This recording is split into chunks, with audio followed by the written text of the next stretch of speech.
ಗಜಾನನಂ ಭೂತಗಣಾದಿಸೇವಿತಂ ಕಪಿತ್ಥ ಜಂಭೋ ಫಲಸಾರ ಭಕ್ಷಿತಂ ಉಮಾಸುತಂ ಶೋಕ ವಿನಾಶ ಕಾರಣಂ ನಮಾಮಿ ವಿಘ್ನೇಶ್ವರ ಪಾದ ಪಂಕಜಂ.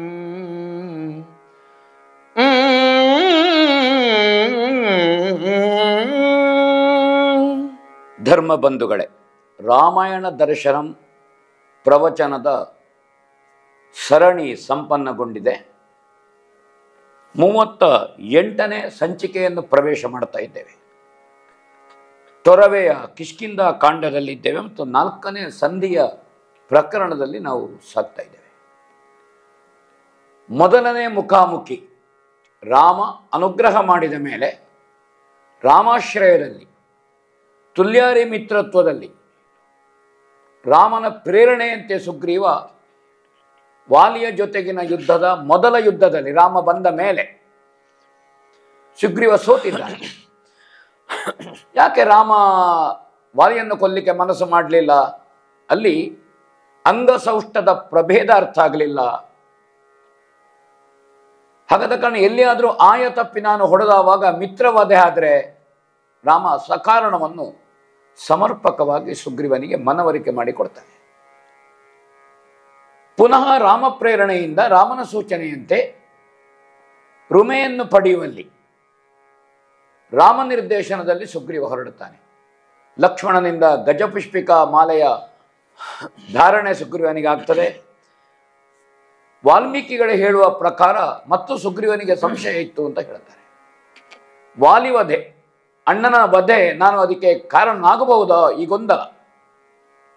ಅಲ್ಲಿ ಸಪ್ತಜನಾಶ್ರಯ ಅಂತ ಒಂದು ಪ್ರದೇಶ ಇತ್ತು. 7 ಜನ ಮುನಿಗಳು 7 ದಿವಸ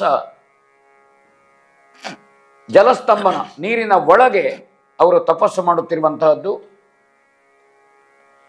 ಇದು 700 ವರ್ಷಗಳ ಕಾಲ ನಡೆದಿತ್ತು. ಅಲ್ಲಿ ಅಧರ್ಮಿಗಳು, ದುರಾಚಾರಿಗಳು, ಪಾಪಿಗಳು, ದುಷ್ಕರ್ಮಿಗಳು ಆ ಪ್ರದೇಶದಲ್ಲಿ ಹೋದರೆ ಅವರು ಸತ್ತು ಹೋಗ್ತಾರೆ ಅಂತ ಪ್ರತೀತಿ. ಯಾರು ಹೋಗ್ತಿರ್ಲಿಲ್ಲ. ವಾಲಿ ಅಂತಪುರ ಆ ಸಪ್ತಜನಾಶ್ರಯಕ್ಕೆ ಸಮೀಪವಾಗಿದೆ. ಆ ದಾರಿಯಾಗಿ ರಾಮನ ಕರಾವಲಂಬನ ಮಾಡಿಕೊಂಡು ಸುಗ್ರೀವ ದಾಟ್ತಾನೆ. ಅವಾಗ ಸುಗ್ರೀವನಿಗೆ ಭರವಸೆ ಬರುತ್ತದೆ. ಸಪ್ತಜನಾಶ್ರಯವನ್ನು ದಾಟಿದ ಕಾರಣ ವಾಲಿವಧೆ ಎನ್ನುವುದು ಪಾಪ ಕಾರ್ಯ ಅಲ್ಲ, ಅದು ದುಷ್ಟರ ದಮನದ ಕೆಲಸ. ಈಗ ಆತ್ಮವಿಶ್ವಾಸ ಜಾಗೃತವಾಗ್ತದೆ. ಹಾಗೆ ಸುಗ್ರೀವ ವಾಲಿಯನ್ನು ಮತ್ತೆ ಯುದ್ಧಕ್ಕೆ ಕರೀತಾನೆ. ಅದರ ಮೊದಲು ಈ ಸಂದರ್ಭದಲ್ಲಿ ಸಂಧಾನಕ್ಕಾಗಿ ಒಬ್ಬನನ್ನು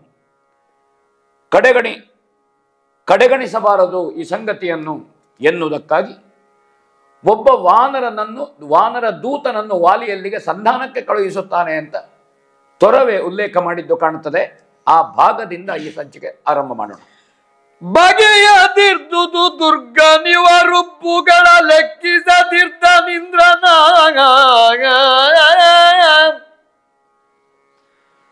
ಇಂದ್ರನ ಮಗನು ಬಳಿಕಿವರಟ್ಟಿದರು ಕಾಳಗಕ್ಕೆ ಕಪಿವರರ ಕಪಿಚರರ ನಗುತ ಚರರುತ್ತರಕ್ಕೆ ನಿಮ್ಮವರ ಗಟುತನ ನಿಮ್ಮವರ ಅಗಟುತನ ವಿನಿತುಂಟೆ ರಣದಲ್ಲಿ ತೆಗೆಯ ನೆಲೆ ನಿರ್ಧರಿಸಿ ಬಂದಿರೇ ಹೇಳಿ ನೀವಿಲ್ದ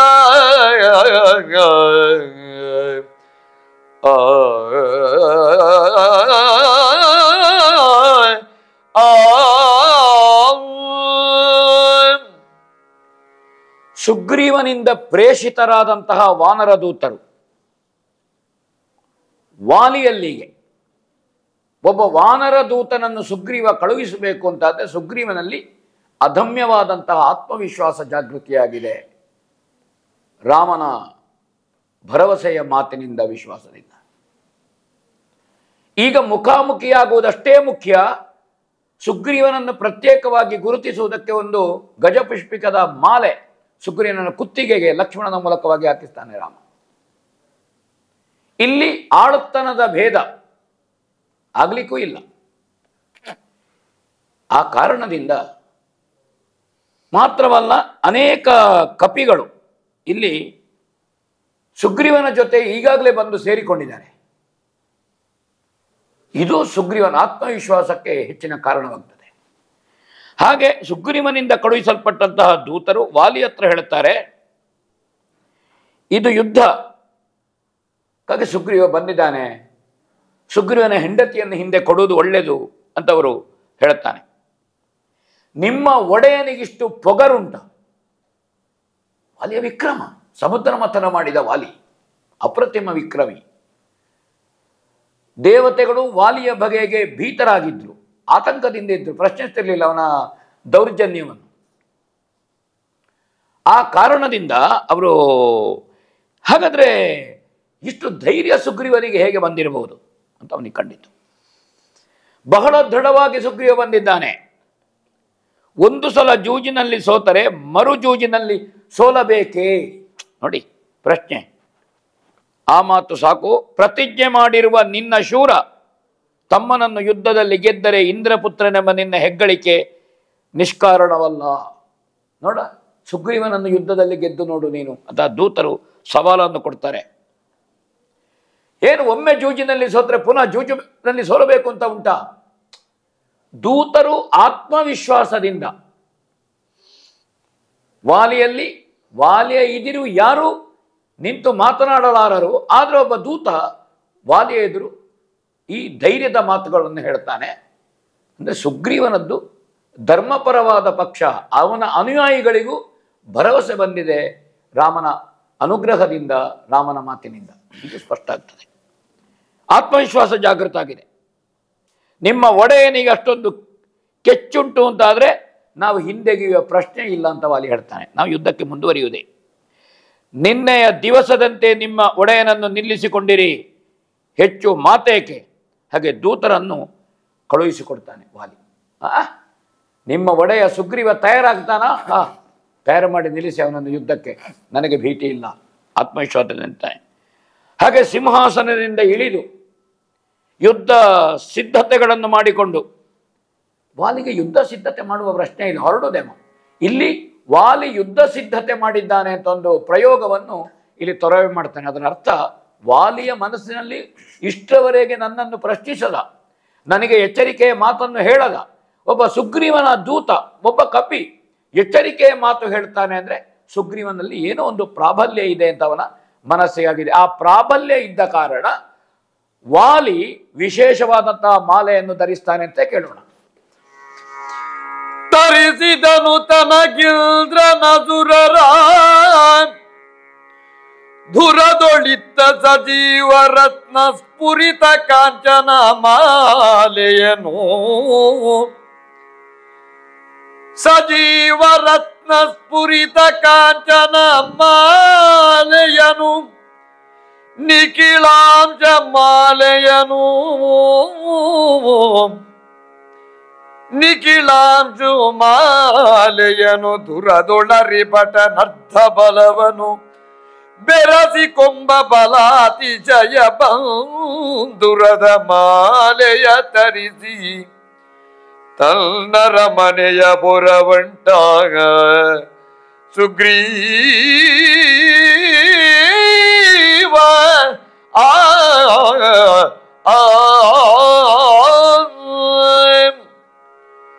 ಜೀವರತ್ನದ ಮಾಲೆ ಅದು.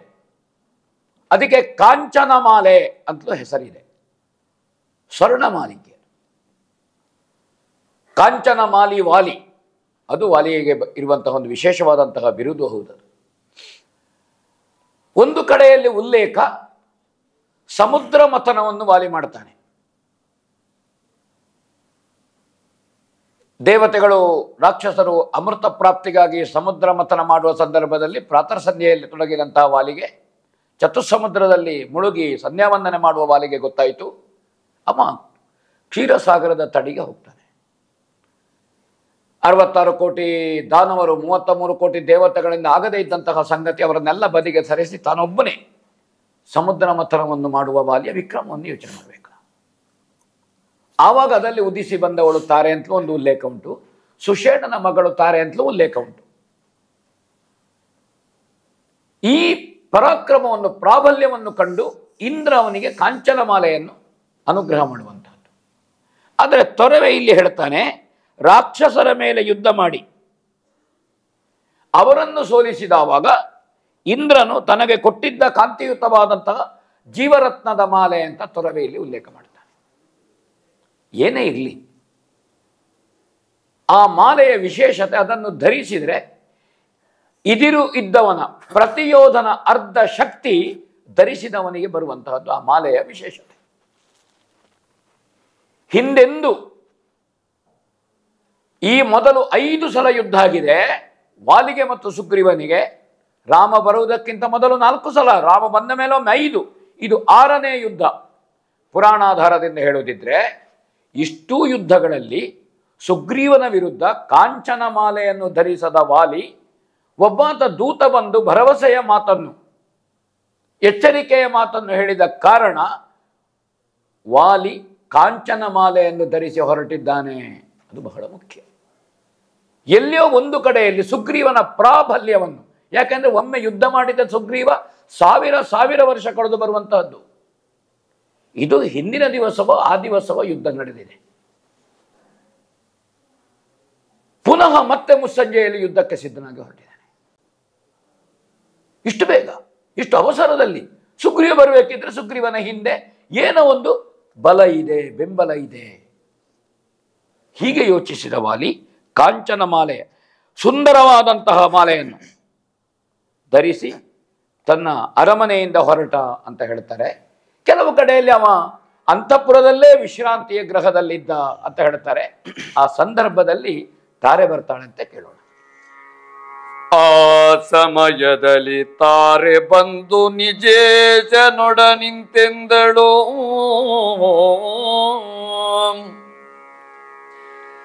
ತಾರೆ ಬಂದು ನಿಜೇಶನೊಡ ನಿಂತೆಂದಳು.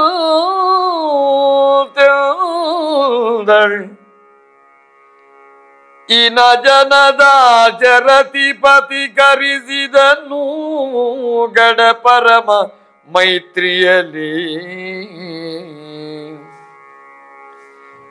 ವಾಸಿ ಬಿದ್ದುದು ಗಡ ತದೀಯ ಮಗಿ ಜನಲಿತಂ ನನನೆ ತೋಟಿಯ ಜಯಿಸುವಾಯತಿಗೆಯ ವಿಚಾರಿಸಿ ನೆಗಳುವುದು ರಣವಾಯ. ತಾರೆ ಬಂದು ನಿಜೇಶನೊಡನೆ ಆ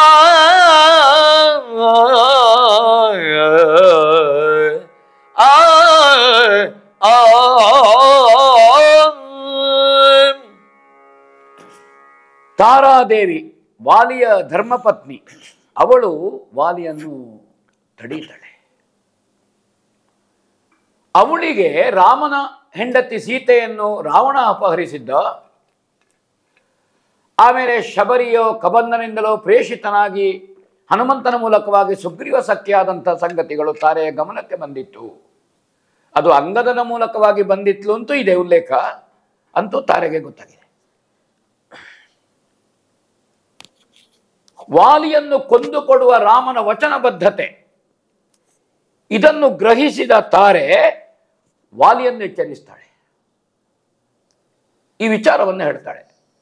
ರಾಮನಿಗೂ ಸುಗ್ರೀವನಿಗೂ ಆದಂತಹ ತುಲ್ಯಾರಿ ಮಿತ್ರತ್ವ, ಇದನ್ನು ಹೇಳ್ತಾಳೆ ಅವಳು.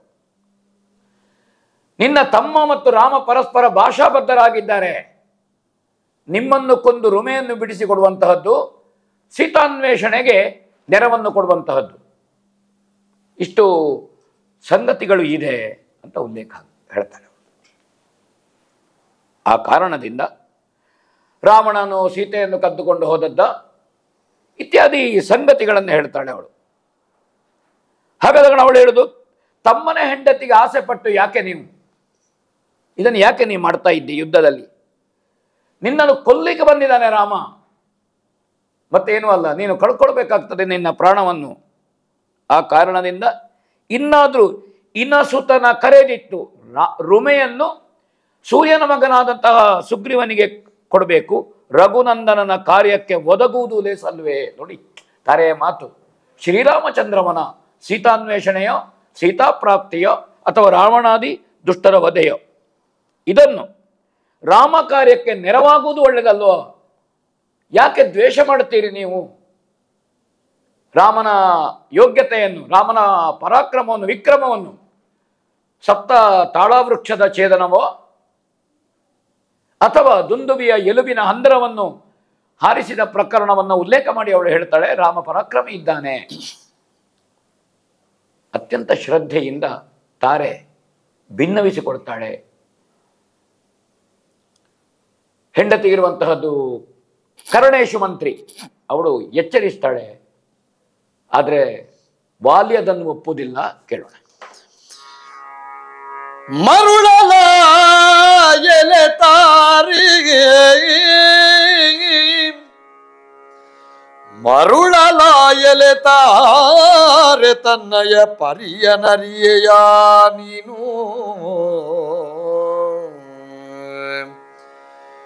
ಧುರದಲ್ಲಿ ಹರಿಗರ ಬ್ರಹ್ಮಾದಿಗಳತ ಬಗೆಯನೆಂಬುದನ್ನು ತಿರುಗಿರುಮೆಯನು ಕೊಟ್ಟು ತಮ್ಮನ ಕರೆಸಿಕೊಂಬಿ ಹೇಸಿಗೆಯ ನಿಜ ಶಿರದೊಳಾನುವವನೆಲ್ಲೆನುತ ನಡೆತಂದನ ಹವಕೆ ಮರುಳಲಾತಾರೆ.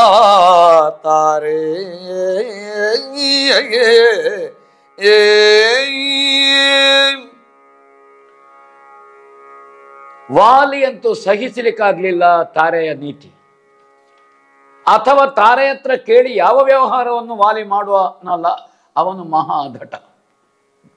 ಏನು ಹುಚ್ಚು ಹಿಡಿದಿದೆಯೋ ನಿನಗೆ ಕೇಳ್ತಾನೆ ಅವನು.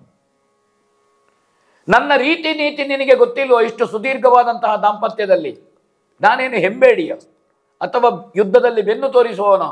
ಅಲ್ವೇ ಅಲ್ಲ. ಹರಿಹರ ಬ್ರಹ್ಮಾದಿಗಳನ್ನೇ ನಾನು ಲಕ್ಷಿಸುವುದಿಲ್ಲ. ಸಮುದ್ರ ಮಥನ ಮಾಡಿದ ಮೇಲೆ ತನ್ನ ವಿಕ್ರಮದ ಅಹಂಕಾರವನ್ನು ವಾಲಿ ಮೆರೆಸ್ತಾನೆ.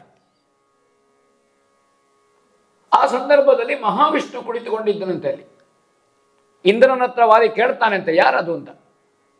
ಇಂದ್ರ ಹೇಳ್ತಾನೆ, ಅವನ ಸುದ್ದಿಗೆ ಹೋಗಬೇಡ ನೀನು, ಬೇರೆ ಯಾರ ಸುದ್ದಿಗೆ ಬೇಕಾದ್ರೂ ಹೋಗು ನೀನು. ವಾಲಿಗಾಯ್ತು, ಅವನ ಸುದ್ದಿಗೆ ಹೋಗಬೇಡ ಅಂತ ಹೇಳಿದನಲ್ಲ ತನ್ನ ಅಪ್ಪ ಇಂದ್ರ. ಹಾಗೆ ವಿಷ್ಣುವನ್ನೇ ಪ್ರಶ್ನಿಸ್ತಾನೆ, ತುಡುಕ್ಲಿಕ್ಕೆ ಹೋಗ್ತಾನೆ.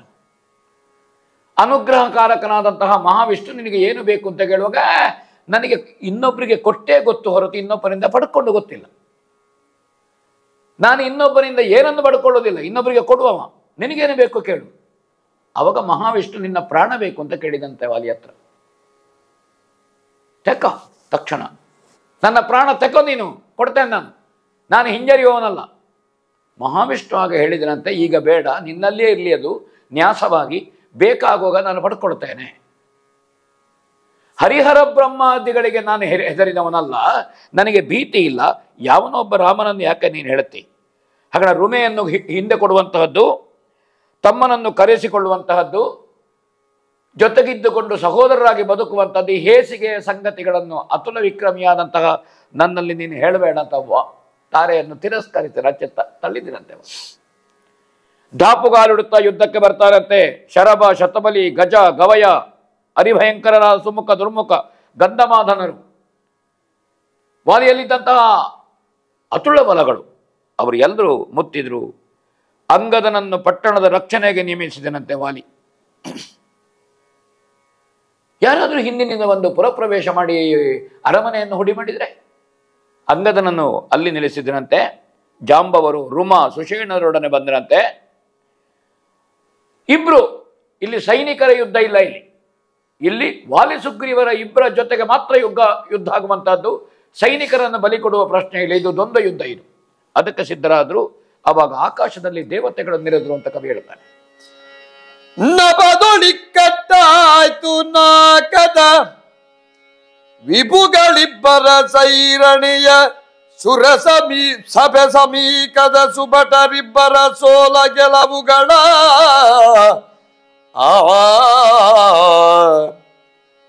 ಅಭಿನಯಗಳ ವಿವಚನದಲ್ಲಿ ದುಂದುಬಿಗಳಬ್ಬರಣೆಯಲಿ ಬೊಬ್ಬೆಯ ರಭಸದಲ್ಲಿ ಲಳಿಯೇರಿ ಕಲಿಗಳ ಕದನ ಕಿಳಿಯಲಿ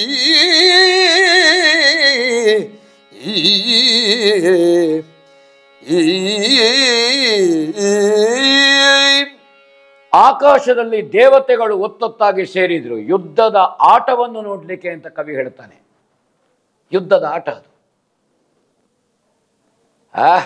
ಅದು ಮಲ್ಲ ಯುದ್ಧ ಪ್ರವೀರರು ಇಬ್ರು ವಿಕ್ರಮಿಗಳು.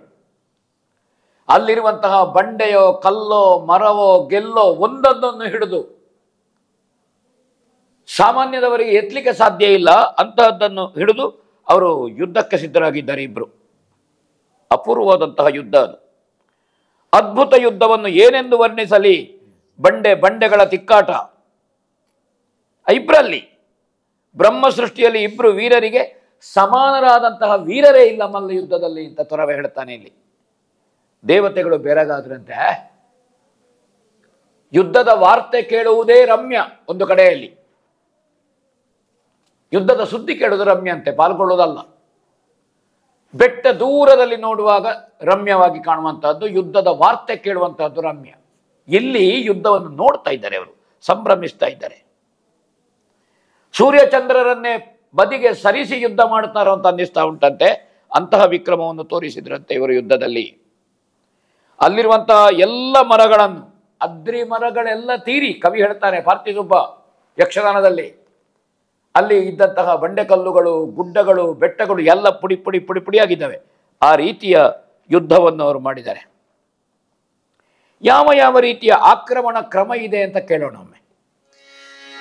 ವೀರ ಕೇಳೈ ಬಳಿಕಲ ರಘುವೀರ ನಂಬಿನಲ್ಲುಡಿದು ಸಿಡಿದಿದ್ದೋರಣದ ಕಾರಣದ ಮರಗಳ ಕೊಂಡು ಮಂಡಿಯಲಿ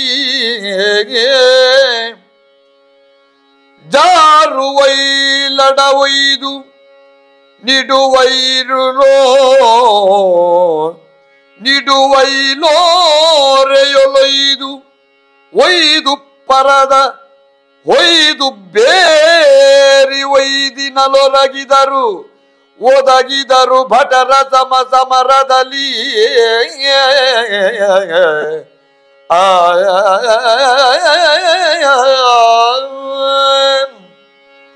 ರಾಮಾಯಣವನ್ನು ಬರೆದಂತಹ ವಾಲ್ಮೀಕಿಗಳು ಕುಶಲವರಿಗೆ ಹೇಳ್ತಾರೆ, ವೀರ ಕುಮಾರರೇ ಕೇಳಿ, ರಾಮನ ಬಾಣಗಳನ್ನು ಹೊಡೆದು ಕತ್ತರಿಸಿ ಬೀಳಿಸಿದ ತಾಳವೃಕ್ಷ ಏನಿತ್ತು, ಆ ಸಪ್ತ ತಾಳ ವೃಕ್ಷವನ್ನು ಹಿಡ್ಕೊಂಡ್ರಂತೆ ಅವರಿಬ್ರು. ಅಲ್ಲಿ ಯುದ್ಧ ಮಾಡ್ತಾ ಇರುವಾಗ ಜಾರು ಹೊಡೆತ, ಅಡ್ಡಿ ಏಟು, ಓರೆ ಏಟು, ಮೇಲೇಟು, ಆವೇಶದ ಹೊಡೆತ, ಹೀಗೆ ವಿವಿಧ ರೀತಿಯಲ್ಲಿ ಪರಸ್ಪರ ಬಡದಾಡಿಕೊಂಡ್ರು ಅಂತ ಕವಿ ಹೇಳ್ತಾನೆ. ಕಪ್ಪೆಯ ಗತಿ, ತೊಡೆಯ ಆಕ್ರಮಣ, ದೀರ್ಘಭ್ರಮಣ, ಮುರಿತ, ಚುರುಕು ನೆಗೆತ, ಶೀಘ್ರಗತಿ, ತ್ರಿವಳಿ, ವಂಚನೆ, ಮೇಲಕ್ಕೆ ಹಾರೋದು, ಕೆಳಕ್ಕೆ ಬೀಳುವುದು, ಏಳುವುದು, ಬೀಳುವುದು, ಹೊಡೆಯುವುದು, ಬಡಿಯುವುದು, ಜಾರುವುದು, ತಿವಿಯುವುದು, ಹೀಗೆ ಬಹು ಬಗೆಯಲ್ಲಿ ಅವರು ಯುದ್ಧ ಮಾಡಿದರು. ಸಾಹಸವನ್ನು ಮೆರೆದಾಡಿದರು. ನೋಡುವವರಿಗೆ ಅತ್ಯಂತ ಸಂತೋಷ ಆಗಬೇಕು ಆ ಯುದ್ಧ ನೋಡುವಾಗ. ಇವರ ಹೊಡೆತಗಳು ಒಬ್ಬರನ್ನೊಬ್ಬರನ್ನು ಮೀರಿ ಅವರ ಮುಷ್ಟಿ ಅದನ್ನು ಜಿಗಿಯುವಂತಹದ್ದು, ಪುಟನೆಗೆಯುವಂತಹದ್ದು ಇತ್ಯಾದಿ ಯುದ್ಧ ಅದ್ಭುತವಾಗಿ ಮಾಡಿದ್ರಂತೆ. ದಿಗ್ಗಜಗಳು ದಿಗಿಲಂತ ಶಬ್ದ ಮಾಡಿತು. ಶುಕ್ಲ ಪಕ್ಷ ಕೃಷ್ಣ ಪಕ್ಷಗಳಲ್ಲಿ ಚಂದ್ರನ ಕಳೆಯ ಅದೇ ಕ್ಷೀಣ ಆಗುವ ಹಾಗೆ ಯುದ್ಧ ಮಾಡಿದರು ಅಂತ ಹೇಳ್ತಾನೆ. ಯುದ್ಧ ಮಾಡುತ್ತಾ ಮಾಡುತ್ತಾ ವಾಲಿಯ ವಿಕ್ರಮದ ಮುಂದೆ, ಆಮೇಲೆ ಅವನ ಹತ್ರ ಇರುವಂತಹ ಅಪೂರ್ವವಾದಂತಹ ಜೀವರತ್ನದ ಮಾಲೆ, ಕಾಂಚನ ಮಾಲೆ, ಇದಿರಿನವನ ಶಕ್ತಿಯನ್ನು ಎಳೀತದೆ ನೋಡಿ. ಆವಾಗ ಇಡೀ ವಾಲಿಯ ಶಕ್ತಿ ಅರ್ಧ ಸುಗ್ರೀವನ ಶಕ್ತಿ. ಹಾಗೆ 1.5 ಶಕ್ತಿ ವಾಲಿಯಲ್ಲಿದೆ, ಸುಗ್ರೀವದಲ್ಲಿ ಬರೇ ಅರ್ಧ ಶಕ್ತಿ ಇರುವಂತಹದ್ದು. ಆದರೂ ಸುಗ್ರೀವ ಅತ್ಯಂತ ಪ್ರಬಲವಾದಂತಹ ಹೋರಾಟವನ್ನು ಕೊಡ್ತಾನೆ. ಹಾಗಾದ್ರೆ ಸುಗ್ರೀವನ ವಿಕ್ರಮ ಎಷ್ಟು ಅಂತ ನೀವು ಆಲೋಚನೆ ಮಾಡಿ. ಇವನಲ್ಲಿರುವಂತಹದ್ದು ಧಾರ್ಮಿಕ ವಿಕ್ರಮ, ಅವನಲ್ಲಿರುವಂತಹದ್ದು ಅಧಾರ್ಮಿಕವಾದಂತಹ ವಿಕ್ರಮ. ಇವನಲ್ಲಿರುವಂತಹ ಧರ್ಮ ಪ್ರಜ್ಞೆ, ಅವನಲ್ಲಿರುವಂತಹದ್ದು ಅಧರ್ಮ ಪ್ರಜ್ಞೆ. ಆದರೆ ಸುಗ್ರೀವನ ಅರ್ಧ ಶಕ್ತಿ ಹೋಗಿದೆ. ಇದು ಬಹಳ ಮುಖ್ಯ. ಸುಗ್ರೀವ ಬೀಳ್ತಾನಂತೆ, ಹೇಗೆ ನೋಡ್ತಾನೆ ಕೇಳೋಣ. ಓರೆಗಣ್ಣಳಿ ನೊಂದು ನೋಡುವ ಸೂರ್ಯನ ಸುತಗ ಭಯಕರ ಕರಸರ ಸರಸೀರುಗವ ತೋರಿಸುತ್ತ ತೆಗೆದ ಕರ್ಣ ಪರ್ಯಂತ ನಾರಚನವನು ಪಿರಿದು ಶರಣನ ನಾರಿಗಳುಪಿದ ಹೀನ ಹೃದಯನ ಹೇರುರವ ನೆಚ್ಚೊಡನೆ ಕೆಡೆ ಕೆಡೆ ಎನ್ನುತ್ತ ನಡೆ ತಂದಾಗ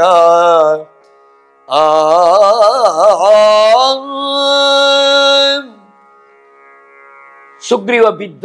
ವಾಲಿಯ ಪೆಟ್ಟು ತಡೆಯಲಾರದೆ ಅವನ ಮನಸ್ಸಿನಲ್ಲಿ ಆಯ್ತು, ನಿನ್ನೆ ನಡೆದಂತಹ ಯುದ್ಧದಲ್ಲಿ ನಾ ಪೆಟ್ಟು ತಿಂದು ಹಿಂದೆ ಹೋದದ್ದು, ರಾಮ ವಾಲಿಯನ್ನು ಕೊಲ್ಲಿಲ್ಲ. ಈಗ ನಾ ಬೀಳ್ತಾ ಇದ್ದೇನೆ, ಇನ್ನು ರಾಮ ವಾಲಿಯನ್ನು ಹೊಡೆಯುವುದು ಕಾಣುವುದಿಲ್ಲ ಅಂತ ಆತಂಕ ಆಯ್ತು ಅವನಿಗೆ. ಒಂದು ಕಡೆಯಲ್ಲಿ ಉಲ್ಲೇಖ ಇದೆ, ಅವ ನೆಲಕ್ಕೆ ಮುಖ ಮಾಡಿ ಕವಚಿ ಬಿದ್ದುಕೊಂಡಿದ್ದನಂತೆ. ಬೆನ್ನು ಭಾಗ ಮೇಲೆ ಇತ್ತು. ಆ ಸಂದರ್ಭದಲ್ಲಿ ಅವನ ಕುತ್ತಿಗೆ ಮತ್ತು ಅವನ ಎರಡು ಕಾಲುಗಳನ್ನು ಹಿಮ್ಮುಖವಾಗಿ ವಾಲಿ ಅಮುಕುತ್ತಾನೆ. ಅದಕ್ಕೆ ಮೃತ್ಯು ಬಂಧ ಸ್ಥಿತಿ ಅಂತ ಅರ್ಥ. ಕವಚಿ ಬಿದ್ದವನನ್ನು ಕುತ್ತಿಗೆ ಮತ್ತು ಎರಡು ಕಾಲನ್ನು ಹಿಡಿದು ಹೀಗೆ ಹಿಮ್ಮುಖವಾಗಿ ಬಗ್ಗಿಸುವಂಥದ್ದು, ಅದು ಸೊಟ್ಟ ಮುರಿದು ಸಾಯುವುದೇ. ಮೃತ್ಯು ಬಂದ ಸ್ಥಿತಿಯಲ್ಲಿ ವಾಲಿ ಸುಗ್ರೀವನನ್ನು ಕೊಲ್ಲಿಕ್ಕೆ ಉದ್ಯುಕ್ತನಾಗ್ತಾನೆ ಅಂತ ಉಲ್ಲೇಖ ಇದೆ. ಓರೆಗಣ್ಣಿನಲ್ಲಿ ಮುಖ ತಿರುಗಿಸಿ ಆತಂಕದಿಂದ ಕಣ್ಣೀರಿಳಿಸಿ ದಯನೀಯ ಸ್ಥಿತಿಯಲ್ಲಿ ಸುಗ್ರೀವ ಶ್ರೀರಾಮನನ್ನು ನೋಡಿದನಂತೆ. ರಾಮ ಅಭಯ ಹಸ್ತವನ್ನು ಸೂಚಿಸಿದಂತೆ. ಧೈರ್ಯ ತಂದುಕೋ, ಧೈರ್ಯಂ ಸರ್ವತ್ರ ಸಾಧನಂ, ಅಭಯ ಹಸ್ತವನ್ನು ಸೂಚಿಸಿದ. ಮಾತ್ರ ಅಲ್ಲ, ಆ ಸಂದರ್ಭದಲ್ಲಿ ಅಭಯ ಹಸ್ತವನ್ನು ಸೂಚಿಸಿದ ರಾಮ ಏನು ಮಾಡಿದಂತ ಕೇಳೋಣ. ಭೂಸುತ ಸುತ ಕೇಳು ಪರರಸುವಾಸಿನಿಯರಲಿ ಸೋತವಂಗುರೆ ಹೇಸಿ ಬಿಡದಿಗಳೇ ಭುಜಶ್ರೀ, ಹೇಸಿ ಬಿಡದಿಗಳೇ ಭುಜಶ್ರೀ ಕಡೆಯ ಮಾತೇನು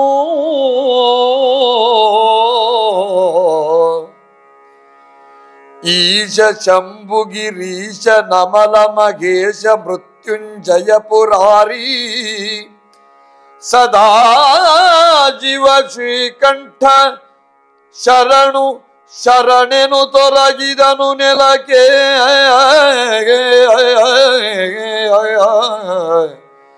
ಶರಣು ಓ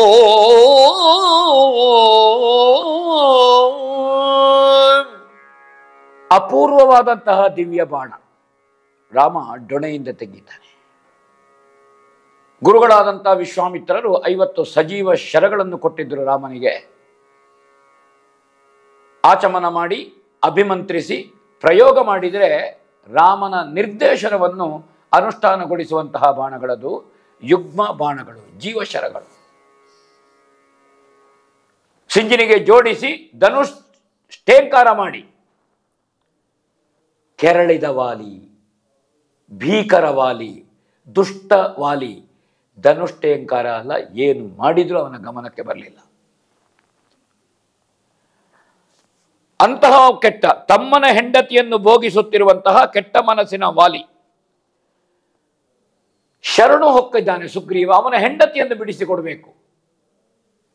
ವಿಶಾಲವಾದಂತಹ ಎದೆ ಇರುವಂತಹ ವಾಲಿಯ ಎದೆಯ ಒಳಗಿರುವಂತಹದ್ದು ಅತ್ಯಂತ ಕುತ್ಸಿತ ಭಾವನೆ, ಅತ್ಯಂತ ಕೆಟ್ಟ ಭಾವನೆ, ಶೂನ್ಯ ಭಾವನೆ ಇತ್ತು ಅವನ ಹತ್ರ. ವಾಲಿ ಆ ಎದೆಯನ್ನೇ ಲಕ್ಷ್ಯವಾಗಿಸಿ ನೀನು ಬೀಳ್ಬೇಕು ಈ ಬಾಣದಲ್ಲಿ ಅಂತ ಸಂಕಲ್ಪ ಮಾಡಿ, ರಾಮ ಸಾಯ್ಬೇಕು ಅಂತಲ್ಲ, ನೀನು ಬೀಳ್ಬೇಕು ಈ ಬಾಣದಲ್ಲಿ.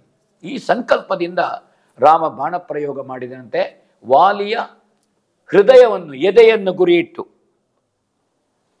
ಪರಸ್ತ್ರೀಯರನ್ನು ಸ್ವಾಧೀನೀಕರಿಸುವ, ಅವರಲ್ಲಿ ಕಾಮ ಪ್ರಧಾನವಾದಂತಹ ಜೀವನವನ್ನು ನಡೆಸುವ ವಾಲಿ ಪರಾಕ್ರಮ ಲಕ್ಷ್ಮಿ ಅವನ ಜೊತೆಗಿರ್ತಾಳು ಅಂತ ಕೇಳ್ತಾನೆ ಕವಿ. ಪರಸ್ತ್ರೀಯರನ್ನು ಭೋಗಿಸುವವನ ಜೊತೆಗೆ ಪರಾಕ್ರಮ ಸ್ತ್ರೀ ಇರುವುದಿಲ್ಲ, ವಿಜಯಶ್ರೀ ಇರುವುದಿಲ್ಲ, ಅವಳು ಹೊರಟು ಹೋಗ್ತಾಳೆ ಅಂತ ಕವಿ ಹೇಳ್ತಾನೆ. ವಾಲಿಯ ಎದೆಗೆ ನಾಟಿದ್ದ ಬಾಣ ಈಶ, ಶಂಭು, ಗಿರೀಶ, ಮಹೇಶ, ಮೃತ್ಯುಂಜಯ, ಪುರಾರಿ, ಸದಾಶಿವ, ಶ್ರೀಕಂಠ, ಭಗವಂತನ ಹೆಸರು ಹೇಳ್ತಾನೆ. ಹರಿಹರ ಬ್ರಹ್ಮಾದಿಗಳಿಗೆ ತಾನು ಹೆದರುವುದಿಲ್ಲ ಅಂತ ತಾರೆ ಹತ್ರ ಹೇಳಿ ಹೊರಟಂತಹ ವಾಲಿ ಈ ಬಾಣ ಚುಚ್ಚಿದ ತಕ್ಷಣವೇ ಭಗವಂತನ ಹೆಸರು ಬಂತ ಅವನ ಬಾಯಿಯಲ್ಲಿ. ತಾಯಿಯನ್ನು ನಿಂದಿಸುವ, ತಾಯಿಯನ್ನು ಉಪಚಾರ ಮಾಡದ ಒಬ್ಬ ಕೆಟ್ಟವನೇ ಇರಲಿ, ಅವನಿಗೆ ಪೆಟ್ಟು ಬೀಳುವಾಗ ಅಮ್ಮ ಅಂತ ಬೊಬ್ಬೆ ಹೊಡಿತಾನೆ. ಯಾವ ತಾಯಿ ಅಲ್ಲಿಗೆ ಬಂದ್ಲಾಗ? ಇದು ವಾಲಿಯ ಬಾಯಿಯಿಂದ ಬಂತು. ಎಲ್ಲ ಕಪಿಗಳು ಚದರಿ ಹೋದ್ರಂತೆ. ವಾಲಿಯ ಜನ್ಮಕ್ಕೆ ಕಾರಣನಾದಂತಹ ಇಂದ್ರ ಉಗುರಿನಿಂದ ಕಣ್ಣೀರನ್ನು ಅವ ತೀಡಿದನಂತೆ ತನ್ನ ಮುಖದಲ್ಲಿ. ಹೇಳ್ತಾನೆ ಅಂತವ, ಗೆಲುವಿಗೆ ಕೊನೆ ಇಲ್ಲದ ವಾಲಿ ಬಿದ್ದಿಯಲ್ಲ ಮಗ. ಕನಿಕರದಿಂದ ಕಣ್ಣೀರು ಇಂದ್ರನಿಗೂ ಬಿತ್ತಂತೆ. ರಾಹು ಹಿಡಿದ ರವಿಯಂತೆ ಬಾಣವೆಂಬ ಸರ್ಪ ವಾಲಿಯನ್ನು ಕಚ್ಚಿತು ಅಂತ ಕವಿ ಹೇಳಿದ್ದಾನೆ. ಬಹಳ ಅಲಂಕಾರಿಕವಾಗಿ ಕವಿ ಹೇಳ್ತಾನೆ. ಎದೆಗೆ ಚುಚ್ಚಿದ ಬಾಣದ ಬೆನ್ನಿನಲ್ಲಿ ಮೂಡುವುದಕ್ಕೆ ತೊಡಗಿತಂತೆ. ಆ ಸಂದರ್ಭದಲ್ಲಿ ಆ ಬಾಣವನ್ನು ತನ್ನ ಕೈಯಿಂದ ಗಟ್ಟಿ ಹಿಡ್ಕೊಳ್ತಾನೆ ವಾಲಿ ಅಂತ ಕವಿ ಹೇಳ್ತಾನೆ.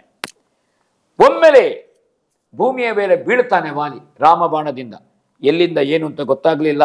ಕವಿ ಹೇಳ್ತಾನೆ, ತಲೆ ವಾಲಿತಂತೆ ಮುಷ್ಟಿ ಹಿಡಿದ ಕೈ ಬಾಣವನ್ನು, ಮೋಹಕವಾದಂತಹ ನೆಟ್ಟ ದೃಷ್ಟಿ, ವಾಲಿ ರಣರಂಗದಲ್ಲಿ ಬೊಂಬೆಯ ಹಾಗೆ ನಿಶ್ಚೇಷ್ಟಿತನಾಗಿ ಸ್ತಬ್ಧವಾಗಿ ಒಂದು ಕಲ್ಲಿನ ಹಾಗೆ ವಾಲಿ ನಿಂತು ಬಿಟ್ಟಿದಂತೆ, ಅಂತಹ ಬಿದ್ದು ಬಿಟ್ಟಂತೆ.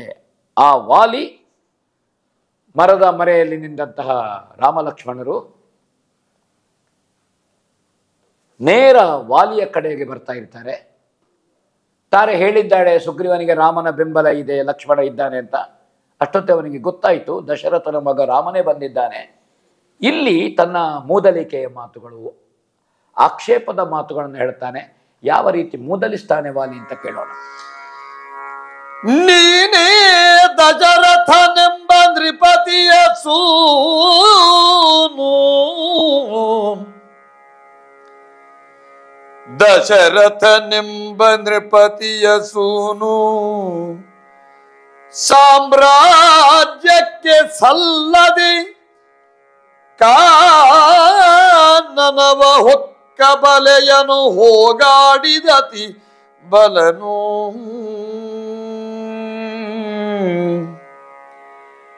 ಹೀನ ವೃತ್ತಿಯ ಬಳಕೆಯಲ್ಲದ ಮಾನನಿಧಿ ನೀನಹುದು, ಹೀನ ವೃತ್ತಿಯ ಬಳಕೆಯಲ್ಲದ ಮಾನನಿಧಿ ನೀನಹುದು. ಮನದನು ಮಾನವೀ ಪರಿ ತೋರುತ್ತಿದೆ ನಿನಗಾರು ಸರಿಯಿಂದ. ನೀನೇ ದಶರಥನೆಂಬ ನೃಪದಿಗೆ ಸೂನು. ಓ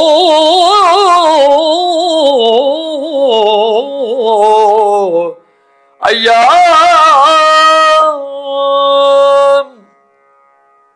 ನೀನು ದಶರಥನೆಂಬಂತಹ ನೃಪತಿಯ ಮಗನು ಅಂತ ಪ್ರಶ್ನಿಸ್ತಾನೆ.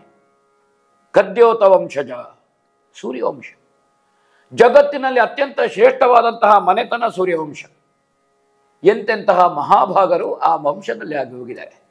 ಮನುವೋ, ಮಾಂಧಾತನೋ, ಇಕ್ಷಾಕುವೋ, ಭಗೀರಥನೋ, ಎಂಥವರಾಗಿದ್ದಾರೆ. ದಿಲೀಪನೋ, ಹರಿಶ್ಚಂದ್ರನೋ, ಎಂತೆಂಥ ತ್ಯಾಗಿಗಳು, ವಿರಾಗಿಗಳು, ರಾಜಋಷಿಗಳು, ಸತ್ಯವಂತರು, ಸೌಶೀಲ್ಯವುಳ್ಳವರು, ದೇವತೆಗಳಿಗೆ ನೆರವು ಕೊಟ್ಟವರು.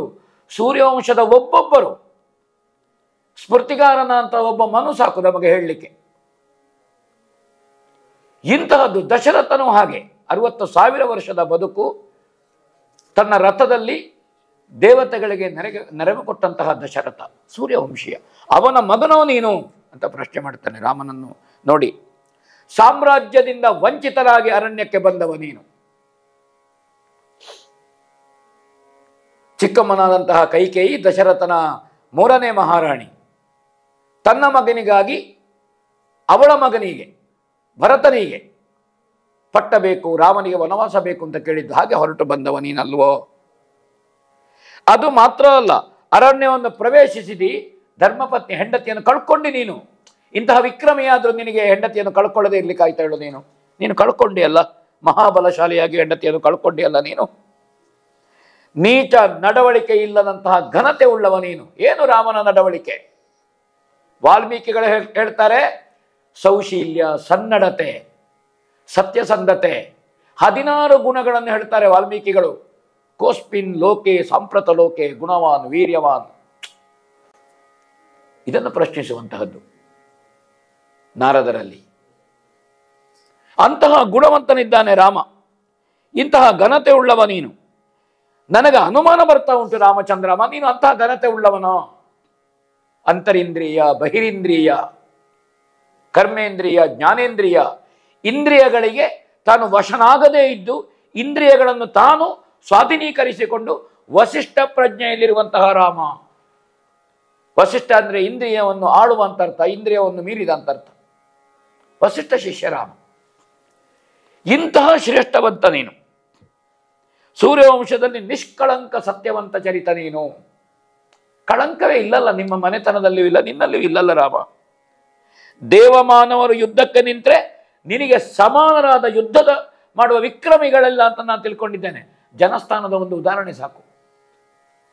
ಕರದೂಷಣ ತ್ರಿಶಿರರು, 12 ಜನ ಸೇನಾ ನಾಯಕರು, ಜೊತೆಗೆ 14,000 ರಾಕ್ಷಸರನ್ನು ಏಕಾಂಗ ವೀರನಾಗಿ ಒಂದು ಮುಕ್ಕಾಲು ಮುಹೂರ್ತ, ಒಂದು 30-40 ನಿಮಿಷದಲ್ಲಿ ಕೆಡ ಹಾಕಿದ್ದಾನೆ ಅಂತ ನಮಗೆ ಪುರಾಣಗಳಲ್ಲಿ ಹೇಳ್ತಾರೆ.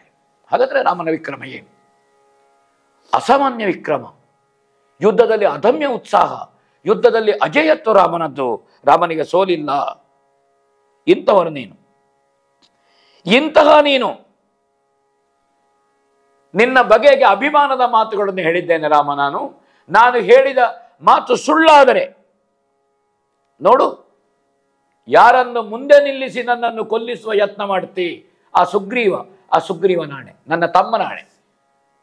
ಸೂರ್ಯವಂಶದ ಬಗ್ಗೆ, ನಿನ್ನ ಯೋಗ್ಯತೆಯ ಬಗ್ಗೆ, ನಿನ್ನ ಘನತೆಯ ಬಗ್ಗೆ, ನಿನ್ನ ಕಾರ್ಯವೈಖರಿಯ ಬಗ್ಗೆ, ನಿನ್ನ ಶೂರತ್ವದ ಬಗೆಗೆ, ಸತ್ಯಸಂಧತೆಯ ಬಗೆಗೆ, ನಿಷ್ಕಳಂಕ ಚಾರಿತ್ರ್ಯದ ಬಗೆಗೆ ಅಕಳಂಕ ನೀನು. ನಿನ್ನ ಬಗೆಗೆ ನಾನು ಸುಳ್ಳು ಹೇಳಿದರೆ ತಮ್ಮ ಸುಗ್ರೀವ ನಾಳೆ ಅಂತ ನನ್ನ ಪಚಾರಿಸ್ತೇನೆ. ಕೋತಿಗಳ ಮೇಲೆ ಬಾಣ ಬಿಡುವ ಕಲೆಯನ್ನು ಎಷ್ಟು ದಿವಸದಿಂದ ಅಭ್ಯಾಸ ಮಾಡಿದೆ ನೀನು? ಮಂಗಗಳನ್ನು ಬೇಟೆಯಲ್ಲಿ ಹೊಡೆದಾಡ್ಲಿಕ್ಕೆ ಉಂಟ? ಆ ಬೇಟೆಯ ಧರ್ಮದಿಂದ ನೀನು ಹೊಡೆದಿಯಲ್ಲ, ಬಿಡದೆಬ್ಬೆ. ನನ್ನ ಮಗನಾಣೆ ಅಂತ ಹೇಳ್ತಾನೆ. ಅಂಗದ ಮಗನಾಣೆ ಹೇಳು ರಾಮ, ನೀನು ಯಾಕೆ ಹೀಗೆ ಮಾಡಿದಿ? ಇನ್ನೇತಕ್ಕೆ ಭಯ ನಿನಗೆ? ನಿನ್ನ ಬಾಣ ಪ್ರಯೋಗದ ರೀತಿ ಚೆನ್ನಾಗಿದೆ. ಯಾವ ಗುರುಗಳು ಹೇಳಿಕೊಟ್ರು ನಿನಗೆ? ವಸಿಷ್ಠರೋ, ವಿಶ್ವಾಮಿತ್ರರೋ, ಅಗಸ್ಯರೋ? ಯಾರು ನಿನಗೆ ಮರೆಯಲ್ಲಿ ನಿಂತು ಮಂಗಗಳನ್ನು ಹೊಡೆಯುವಂತಹ ಕಲೆಯನ್ನು, ಬೇಟೆಯ ಕಲೆಯನ್ನು ಕಲಿಸಿದವರು ಯಾರು?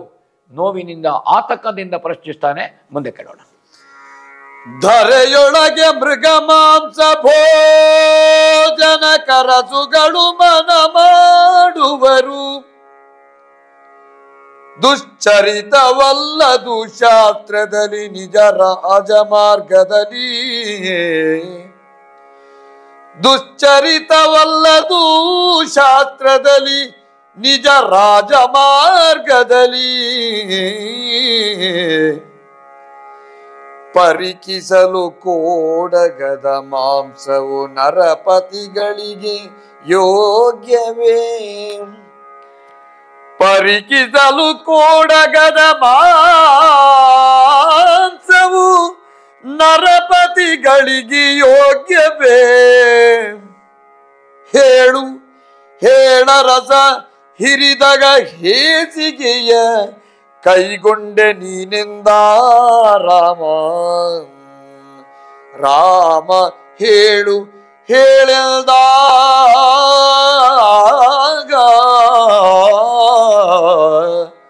ಅಯ್ಯ. ಮತ್ತಷ್ಟು ನೋವಿನಲ್ಲಿ ಪಚಾರಿಸ್ತಾನೆ. ಕಳ್ಳತನದಲ್ಲಿ ಗುರಿ ತಪ್ಪದ ಬಾಣ ಪ್ರಯೋಗದ ನಿನ್ನ ವಿದ್ಯೆ ಅಪೂರ್ವವಾದದ್ದು. ಕಳ್ಳತನದಲ್ಲಿ ಮರೆಯಲ್ಲಿ ನಿಂತು ನೀನು ಗುರಿ ನೋಡಿ ಹೊಡೆಯುತ್ತೀಯಲ್ಲ, ಇದು ಲೋಕದಲ್ಲಿ ಯಾರಿಗೂ ಈ ವಿದ್ಯೆ ಸಿದ್ಧಿ ಆಗಲಿಲ್ಲ. ಇದನ್ನು ಕಲಿಸಿದ ಗುರು ಯಾರು ನಿನಗೆ?